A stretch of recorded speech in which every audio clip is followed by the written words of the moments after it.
دوسرے جرنیل نے نیزک کے بولنے سے پہلے ہی کہا، ایسے حالات میں ہمیں چاہیے کہ بادشاہ کو حکومت سے علیحدہ کر دیں۔ اس کی یہ بات سن کر زمرد کے باپ کا منہ کھلے کا کھلا رہ گیا۔ کچھ دیر وہ خاموشی سے سب کو گھورتا رہا۔ وہ تو حکومت کے خلاف بغاوت کو سوچ بھی نہیں سکتا تھا۔ پھر وہ نیزک سے کہنے لگا، میں سوچ بھی نہیں سکتا کہ تم ایسی حرکت کرنے کی کوشش کرو گے، اس میں فائدہ۔ نیزک نے کچھ کہنا چاہا لیکن زمرد کے باپ نے اس کی بات کاٹ دی۔ اور تم بغاوت کس کے خلاف کرو گے؟ چیگویا کے خلاف، جس کے ہماری گردن پر کتنے احسانات ہیں۔ چیگویا بازگیس کے بادشاہ کا نام تھا، لیکن یہ بھی تو سوچو اسی چیگویا کی وجہ سے ہم سب تباہی کی طرف جا رہے ہیں۔ پہلا جرنیل بولا، لیکن اس کو سمجھایا جا سکتا ہے۔ زمرد کا باپ بولا، وہ ہماری عزت کرتا ہے، ہماری بات ضرور مانے گا، لیکن مجھے اس کی امید نہیں۔ نیزک نے کہنا شروع کیا، اور مجھے یہ بھی امید ہے کہ تم بہت جلد ہمارے ہم خیال بن جاؤ گے۔ ایسا کبھی نہیں ہوگا۔ اور کیا تم اس شخص کے احسانات کو بھول جاؤ گے؟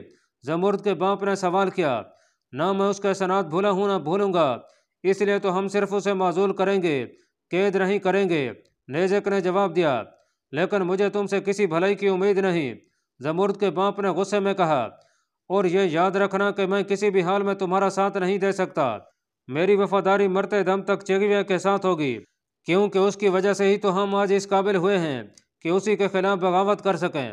اگر تم ہمارا ساتھ نہیں دینا چاہتے تو تمہاری مرضی، لیکن یہ یاد رکھنا کہ اس راز کی حفاظت اب تمہاری بھی ذمہ داری ہے۔